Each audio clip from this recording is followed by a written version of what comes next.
Okay, but you know, like when you had to pee like really, really, really bad, and then you finally do, and it's like, oh.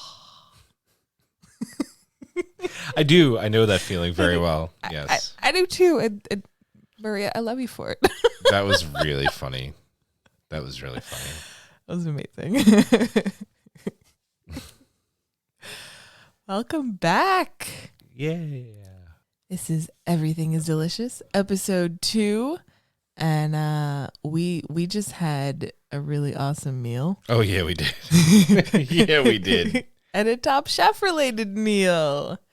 Yep. We went to Nick's restaurant, who won Top Chef season. Who knows? But oh, God, I don't know. We were rooting for him all the way because he's a Philly chef. And after he won, we went to his restaurant for one of our anniversaries. And I still stand by that it is the best meal that I've ever eaten. Oh, yeah. The first time. I wouldn't say this time, but definitely the first time. This was still very, very good. But yeah, Nick's restaurant, Laurel, which is amazing. It was so good. We got to go out to a real restaurant. Real restaurant.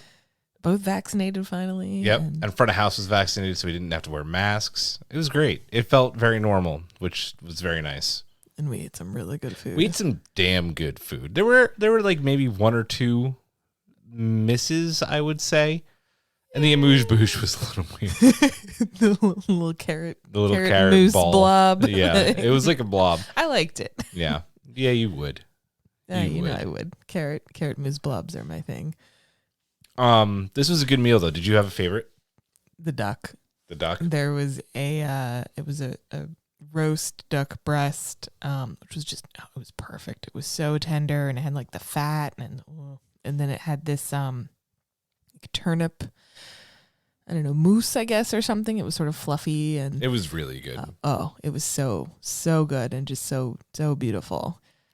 I loved the sake reduced sake cured fish. It was like a fish. Yeah, fish. It was almost like a ceviche. It was just every single bite was delicious. Absolutely fantastic. I would just eat heaps and heaps and heaps of that. We also got a sake with our wine pairing. That was delicious as well. A Sasquatch sake, apparently. Apparently the Japanese I had a Sasquatch on the bottle. Apparently the Japanese Sasquatch is a gentle Sasquatch and does not eat people. It shows them the way. This makes sense. I like this story. Yeah. Dude, and the dessert. The dessert. Here's the thing. We've been to many fancy restaurants, some Top Chef restaurants. Fine dining desserts tend to be very hit or miss, and we've had some real misses. We had a dessert at Richard Blaze. Blaze's We're going to talk restaurant, about Blaze in a little Juniper bit. and Pine or Juniper and Ivy in San Diego, and it was like a tube of like chocolate that had a bunch of crunchy, weird granola, like gravelly. It was not stuff good. in it. No, it was not. Good. It was weird. It was not good. It was a weird, crunchy collection of weirdness. This dessert was so good and unexpectedly good. It is quite possibly the best fine dining dessert that I've ever had. It was that good. Yeah. Like the gelatin. So it was a white chocolate custard. Yes. Which was really rich and delicious. But like white chocolate's not always my thing, but it was really rich. And then it had a blood orange granita. That was it. And then there was like little bits of somewhat dried clementine, and then it had some kind of a citrus jam. Mm-hmm. It was so good. Like it had like a creamsicle sort of vibe to it, and the wine we had paired with it, like uber defined the creamsicle flavor. Yeah, it made it even more creamsicle, like drinking it with it, and it just had a it was nice that the really rich pudding, and then you had this really nice like light citrusy granita. It was really, really well done, and I'm often disappointed by fine dining. Almost always, unless you're gonna put like a flourless, a nice like flourless chocolate cake in front of me. I'm usually like, meh, it was fine. Like, because they try to we've had some weirdos. They've had goat cheesecake and matcha cheesecake. I feel like that was good. The goat cheese. The goat cheesecake was actually pretty good. But yeah, we've had a lot of like random because they just try to do too much. But this was very good. Nick has a way of subtlety and delicacy in all of his food, and having really great flavors, but knowing when to punch you with him and when to really be restrained. Nick is, you probably don't hear about him a lot if you're not a Top Chef fan, honestly, but I think he's probably one of the most underrated chef minds out there right now. I mean, this is like 2 tasting menus of food that, even though there were a couple of things I didn't love tonight, they still were really like genius ideas of like how he pairs everything. And I want to see more of him. I want him to get big because I think he deserves it. Yeah. Like I like there's a part of me that's like, okay, but like Laurel or Laurel? I think it's Laurel. Laurel is there's something so quaint and awesome about it where you like every time you go you feel special. It's a little tiny place. Yeah, and like in a way I don't want to lose that, but at the same time like I want other people to be able to experience this food. Yeah. You're like, no. I want him all to myself. No, yeah. I like that he's kind of like a little secret. I mean, he's not exactly a Philly secret. I mean, his restaurant fills up. I mean, obviously not right now. They're staggering people and social distancing and all of that. But still, I mean, it's one of those restaurants that's hard to, in non-COVID times, it's hard to get a reservation at. And I like that. And I sort of like that he hasn't gone like big and corporate and opened a bunch of restaurants. And I mean, maybe someday he'll decide to do that. Yeah. But he's got such a talent and it's phenomenal. I think we'd be remiss not to mention that we also got to eat. It was in something that we were able to add on to the tasting menu, and that was his Top Chef winning gnocchi. Yeah. Which was out of this world. Yeah, it was this beautiful, like tender, rich, I think it was a ricotta gnocchi with a kind of a light cream sauce, and they shaved black truffles all over the top of it. Yeah, we literally got to watch them with like the giant truffle just for a good like 45 seconds. There was quite a lot of truffle on there. And it was just it was beautiful. Just really delicious and it made me very happy. And I was a very good husband and let you have the last bite. You did let me have the last bite, and I'm sure you're gonna call back that favor someday. A Lannister always pays his debts. Oh, so good. Why were we out?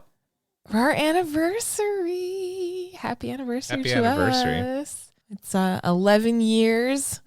And last year we didn't really get to have a very exciting anniversary. So this year we finally got to go out and have made up for last year. Yes. Yep. And splurge a little and have a really awesome night out for our first dinner out by ourselves in a long time. That's not like, sitting outside at a brewery. Yeah. So that was as nice as that can be. It's not the same. No, no, not at all. Let's get into the show. I'm ready. My body is ready. My body is ready too. Well, and my body's ready for some breakfast. The minute I saw them all sitting there with like the ketchup and the mustard and the sugar, I was like, diner challenge. I love this. I love it. And I love breakfast food, so I was really excited. Like, breakfast is one of my favorite foods. Like you and I think breakfast is our favorite meal. Yeah. So on the weekend, we'll just do big breakfast and snack the rest of the day. Yep. And I thought it was a really fun way that they did it. They did a short order. So they had all of the guest judge all-stars out there, and they had bells so that they would call out an order, and then you would hit the bell, and the first 2 to hit the bell to choose that order got 30 minutes to cook it. And then they just kept going until the last group got whatever was left. Unfortunately. Fucking Richard Blaze. Richard Blaze. All right. So first was steak and eggs, which was Byron and Gabe. And then we had, and I think both those looked good. Byron did like a chimichurri. Gabe did an adobo steak. Well, Gabe did an adobo steak, and he put like a chili Ariano, or not chili Ariano, but like a chili on the side, like a roasted chili. And as crazy as it sounds, like the focus is the steak, right? Like the combination, like the salad that he put with that, was like, I would order that and eat that in a heartbeat because I love a good like big roasted pepper on the side of my dishes. So I was very excited. You ever want to impress Julian? Just roast a pepper. Pepper. Stick it on the side of your dish, and he'll be like, "This is fancy." No, not fancy, but it better be fucking spicy and make me cry a little bit. Just saying. It's true. It's true. I always give him my peppers. It's true. And then we had so the winner of that pairing. So it was a head to head, and the winner of each matchup. Then they chose one winner to get immunity out of everyone. So the winner of that matchup was Gabe. And then next up was Melissa. Chose dim sum, and I thought that was a really fun choice actually.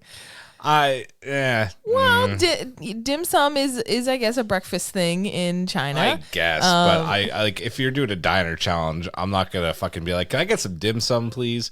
Well, but I don't think you have to just have American food. No, I mean, I'm not saying that, but I'm saying like it's a diner short order challenge. Mix it up though. No. Well, yeah, but Dale asked for fried rice. I didn't like it. I liked it. I liked it. And that one was picked by nobody wanted that one actually. No, like Shota took like everybody thought like Shota would be on top of that, and it took him like 30 seconds, 45 seconds. Yeah. So. Avishar and Shota finally rang the bell for that one.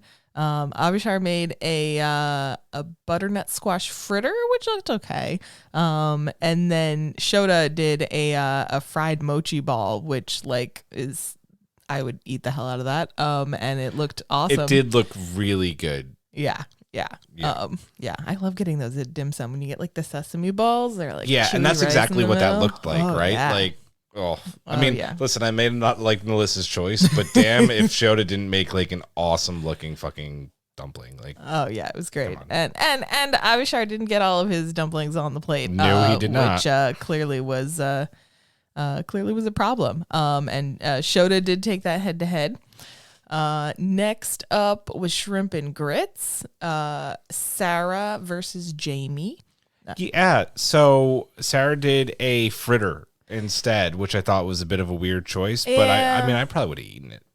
I'm sure I would. Listen, from what I know of Sarah, like it probably was good. It probably was good. But I don't know if I would consider like a fritter breakfast food. But then again, I don't know. And it's not really shrimp and grits. Like you're kind of getting rid of the idea of shrimp and grits. Yeah. And Jamie did a Korean twist on shrimp and grits, which looked awesome, which had a gochujang shrimp and a cream of polenta. That was one of the dishes tonight that I wanted to like reach into the television because that looked like real ass shrimp and grits. And and that shrimp looked so good. And yeah. I love. God, I love her little reactions, man. She's a psycho, and I love it. She's adorable. She's like pew pew pew. Yeah. Oh, she's great. All right, next, this was Dale's order, which was Spam and kimchi fried rice. See, the fried rice doesn't bother me because he put the Spam in there, and that automatically negates the weird fried rice. Because Spam is a breakfast food and served at diners. I guess. No, Spam. I don't like Spam. I mean, I have an appreciation for Spam because my dad loves Spam. And so that was Maria chose the Spam, and she did a Mexican Spam fried rice. And then Gabriel, our hotshot Gabriel also chose it, and then was like, "Why did I pick? Why? But he ended up winning the matchup. He did I think a more traditional Spam fried rice. It's crispy. He did a traditional fried. Well, he did a fried rice, but he did like traditional, like really nice and crispy Spam. Mm-hmm. And then the smart move, my man, with the grilled pineapple, like give it to me, because if you're gonna make Spam and you fry it, you better give me some fried pineapple too. I mean, I would eat it. Oh, yeah. I totally would eat it. Spam is good when it is crispy. If you crisp up that Spam, I don't have a problem with Spam. I was just just quoting Monty Python because it's fun. Spam. I don't like Spam. Okay, anyways. Next up was... let's see. I don't know if I have these entirely in order. Was it the eggs and veggie hash? It was the eggs and veggie hash. Oh, yeah. So this was Gregory's order. He wanted some healthy eggs and vegetable hash. That was Sasha versus Dawn. And neither of them managed to get the eggs on their plate. You had less of a problem with this than I did. But I'm like, I know you have to do those right at the end, but like, come on. It's Top Chef season 18. Get the eggs on the goddamn plate. I know. I mean, it is cardinal rule of Top Chef. Get your shit on the plate. Shit on the plate. And clearly this was a challenge that was hard for a few different people about getting their shit on the plate. There was actually quite a few people who did not get their eggs or or the rest of their stuff on the plate. Thought it was a little bit of amateur hour. I'm not gonna lie. Yeah. But they both made a veggie.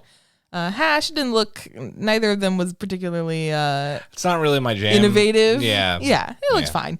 Sasha won that one. Then there was the order of fancy toast, which I thought was an interesting choice actually, because it gives you a lot of freedom. But frickin' Brittany. No, it was Kiki. No, sorry, Kiki. Sorry. Kiki made avocado. All right, toast. listen. Avocado toast is delicious. I'm not gonna argue that point. I'm not. You don't make fucking cardinal. Why did I say cardinal? The cardinal sin? Yes, cardinal sin. You don't make avocado toast on Top Chef. You just don't do it. It could be the most delicious avocado toast you've ever had. But like you put avocado on toast. I know. And Kiki was like, my restaurant makes breakfast. Like, this is what we do. I'm like, good for you. That's great. But like, why did you make avocado toast? Like, anybody can make avocado toast. My daughter can make avocado toast. She probably could. And Brittany made a mushroom toast that looked pretty tasty. I would eat that. Yeah. Mushroom toast for breakfast. That sounds awesome. Let's see. Then the last group, Richard Blaze. My notes say these exact words. Richard Blaze is a fuckface. It's the hair. His order. Like, he asked for corned beef hash and eggs and hash browns on the side. AKA, why would you get hash and hash browns? First of all, and hollandaise. AKA in my notes, Blaze's fucked up dish. Who orders hash and hash browns? I mean, it's overkill. Why would you do that to you? I literally have no idea why he asked for that. Anyways, so that was Chris and Nelson who waited to the last to choose, and not a good idea. they got screwed over a little bit. But they pulled it out. They both managed to pull it out. Neither of them got an egg on the plate, but they did get hash. And everyone seemed to like both of their hashes. But Chris did come out the winner. And the grand winner of everyone, they chose a winner out of all of the choices, and it was Jamie with her Korean spiced shrimp and grits. Going back to her reaction, I love it. She was just like, yeah. When she wanted Sarah, was just like cracking up. Her like, little dance. It was so cute. Oh my goodness. She's like a cartoon. I love her. She is. And then they went into the elimination challenge. We called this one. We did. We talked about this back when we did our preview. Yeah. Portland is known for two beverages, coffee and beer. And they did a coffee and beer challenge, which I dug this. I dug it. I almost wish that they did like coffee 1 week, beer the next week, but I'll take it. I'll take it. Well, clearly they've got other plans. Yes. But they recognize they needed to get in the coffee. We saw a little cameo by Stumptown, Portland's big coffee company. If you don't go to Portland and don't get it Stumptown cold brew, you are missing out on life. Dude, everywhere in Portland has cold brew. It's cold brew and kombucha on tap. That's pretty much like what you do. Yep. So they drew knives and got either coffee or beer, and then were given 30 minutes to shop for their dish, which was supposed to highlight either the coffee or the beer. And then the next day, they show up to the kitchen, and Tom Colicchio is there. You know it's a bad sign whenever Tom's there waiting for you. Tom shows up and is like, "Hey, guys." No, he didn't actually say that, but... He threw a wrench in the works and announced that it was a team challenge, and they were pairing up in teams of 2, 1 coffee, 1 beer, and they had to combine their ingredients together to make one dish. That's a little rough. It's really rough, especially when coffee and beer don't necessarily go together. I mean, I will right away say there are obviously some awesome coffee stouts. Yes. But you're literally talking about one style of beer, and that's about it. Maybe a coffee brown ale here and there, but like it's really just stouts. So you're limited. And they had already planned out dishes and gotten the beer that they were going to use, and and to mention Stone's weird but delicious the coffee IPA. Oh yeah. Yeah. That's a wild card. It is a wild card. Yeah, it's weird because it tastes coffee-ish, but also IPA-ish. Yeah. But we digress. So they had to pair up, and some of the pairings were more unusual. Some of them were pretty we had a little bit of fireworks too. Yeah, just a little bit, just a little bit. It was relatively drama-free for a Top Chef competition, I think. Yeah. So we had Sasha and Brittany, Shota and Avishar paired up. They worked together, I think, in the first challenge. I think so. They worked together in the first quickfire last episode. Chris and Byron, Sarah and Gabe, Jamie and Kiki, Nelson and Maria, and then Dawn and Gabriel, which is probably the most odd couple. Two very strong personalities. Well, and that almost didn't go so well, but they ended up being one of the top teams, which was incredible. Yeah, they really pulled it together. I was that stoked dish looked about that awesome. dish. Yeah. They did, Dawn had ribs, which she had gotten for her dish. And then Gabriel had gotten some, I think ahi tuna for his, ended up scrapping the tuna. Yeah. They made the ribs. They did a, sour ale watermelon. Yeah. He compressed the watermelon in like a sous vide machine and infused it with a sour. And I'm like, get out of town. Yeah, and then did like a sweet and sour glaze on the ribs. I mean, those ribs look amazing. They were literally like pull the bone out, like so tender. They were one of the tops. Some of the other ones there was, let's see, Nelson and Maria did a lobster chili relleno. I wanted that. It looked really good. So bad. And they were so cute together because they were like excited to like speak Spanish and like cook their. That's where the P quote came from. Yes, yeah. Maria was like, like being able to talk to him and cook with him was like, yeah, I guess it felt as good as peeing. She's got some interesting I guess like ideas. when Spanish is your first language too, and like you're speaking English with everybody else, but you really want to speak Spanish, and you find a fellow Spanish speaker. I understand that. Yeah, they get to work together, and they're both their kinds of food. They can mesh together. He's cooking Dominican, she's cooking Mexican, and to be able to combine forces. Speaking of Mexican, I really liked the combination of Sarah and Gabe. Yes, they seem to like have a very good like symbiotic relationship. Like they just were on task. Sarah was all about the style of food that Gabe likes to cook. They did a pork espresso tenderloin with a masa stout tortilla, which I'm all about. And then she did a bunch of like pickle and a yogurt sauce, and it looked delicious. And two top yogurts in 2 weeks. Sarah does the yogurt. Girl. The yogurt, yeah. Sure. And let's see, what else did we have? We had Jamie and Kiki. They did a beer braised crispy chicken wing, which also looked delicious. It did look delicious. Yeah, I would eat that. Almost every dish looked good, save for like one or two. They're really like, I think they had to like grasp at things to really pick, pick some of the bottoms. Let's see. So, and then the other one of the top dishes was Shota and Avishar. The self-proclaimed Asian sensation. The Asian sensation. They did a lobster sudamono with carbonated grapes and double cream.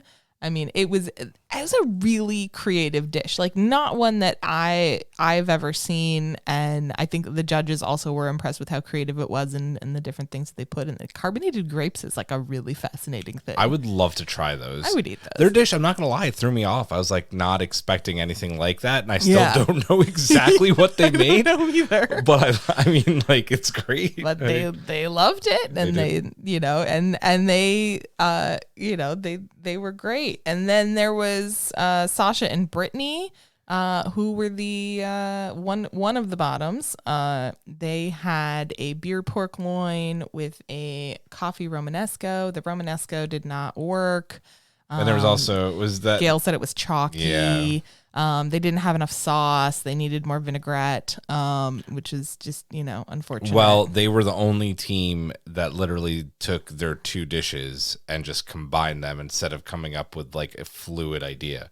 Yeah. Which is just, that's another kind of like unwritten cardinal sin. Don't just mesh your 2 ideas together and not change anything, because that's never good. Yeah, I mean, maybe it may be that they kind of had suffered from that they had enough similarity that they kind of just felt like they could just mush things together and rather than having to rework it. And whereas some of these other groups that were really successful were the ones that really fully reworked their dishes and really, found a way to make them work.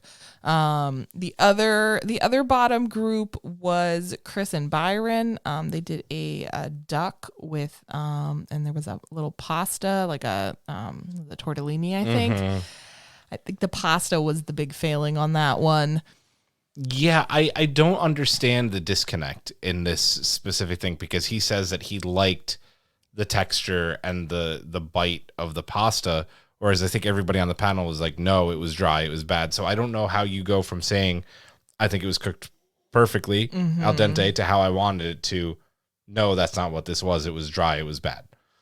Well, yeah, and they said it was dry, and they also said that it may have been too thick, it wasn't cooked enough. Yeah.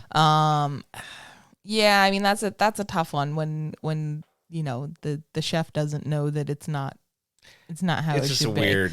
Yeah. I think, unfortunately, on Top Chef, unless you're gonna kick ass at that pasta, it's one of my rules. Don't make pasta if you can't.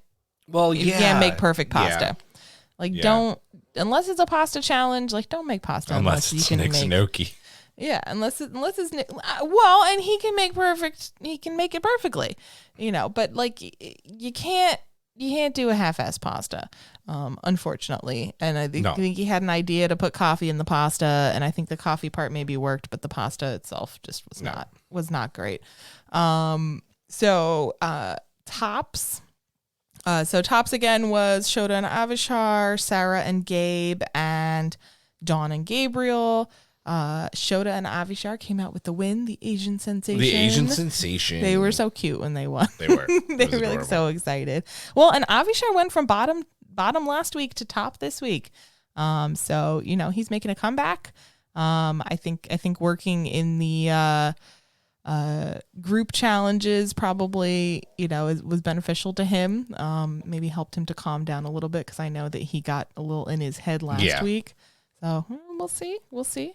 And then in the bottom, Sasha and Brittany. Ultimately, Sasha's Romanesco was what sent her home. So goodbye, Sasha, and your orange hair. Good luck on Last Chance Kitchen against Roscoe. What did we call it last season? Last Chance Chicken. Last Chance Chicken. Good luck on Last Chance Chicken. And so let's talk our power rankings. We haven't done that yet this season. Yeah. I said to you immediately after the winners were picked, judging by last week and this week, the two Gabriels are on top, along with Sarah and Shota right now.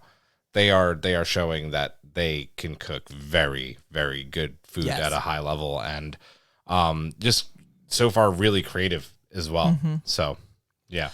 I agree with those. I'm going to throw Dawn in there. I think she's very strong. I think she needs to figure out her timing work, but her flavors are really, really good, and her cooking skill is really good. And I think if she can manage to get a whole dish on a plate, that's going to serve her really well. The fact that she left off a whole component of her dish and didn't end up in the bottom last episode because the rest of it was so good. I think that she just needs to get out of her head too. She does. She's very competitive, and she needs to either, focus, or she needs to, to let it go and enjoy her cooking and not compete with herself so hard. Yeah. But we'll see. See. I think in danger next week, Kiki, is probably one that's in danger. Probably, I'm gonna say Brittany simply because she was very close already with Sasha, and that's gonna fuck her up. Yeah, whenever you lose someone that you're close with in that small environment, that always mentally screws with you. So yeah. She's been in the middle, and then she was in the bottom. So we'll see. It's a little bit harder to judge the danger people right now 2 episodes in, because it's just there's so many people left, but it's a lot easier early on to tell like who's pulling ahead. Yeah. So we'll see. And who's working well together, Yes. Yeah. There are definitely people because that becomes really important as we get later and later into the show, and as you start to get things like restaurant wars and more more group challenges and things like that. Yeah, it's a being able to work well with people and excelling at working well with people is something that is really important. I think there are some people that are up in the top that have shown that they can work well with people, and that's going to be beneficial to them. Indeed. Well, on to next week. African food. I'm excited about this episode. I am too. Judging by some of the African food that we saw last season, I like that they're going to go to all these different like African locations around Portland. I'm stoked. Yeah, I think it's high time that they've put a focus on African food on the show. They've brought on a bunch of chefs that have expertise in this, which I think is awesome, and I'm looking forward to it, and I'm looking forward to taking some of the chefs out of their comfort zone that haven't cooked African food, because it's not always something that all of them are going to be comfortable with. You know what I'm most excited about for African food? It's spicy time, man. There's going to be spice and spice and spice, and boy, do I love spice. And plantains, chicken, some stewed chicken. I know the chicken's kind of like a top chef no, but it's very big in African food, and I think it's going to be delicious. Oh yeah. Yep. Oh yeah. Well, I think this will wrap up our episode. I'm Karen, and this is Julian, and this has been Everything is Delicious.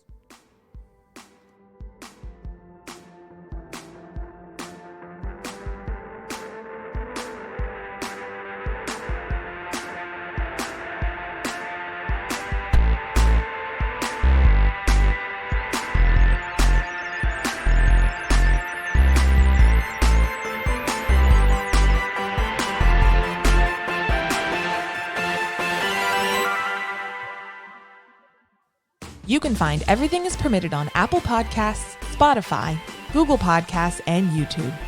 Everything is Permitted is produced by Rob Migliaccio, Nikki Veazey, and Geneva Stein-Shivers.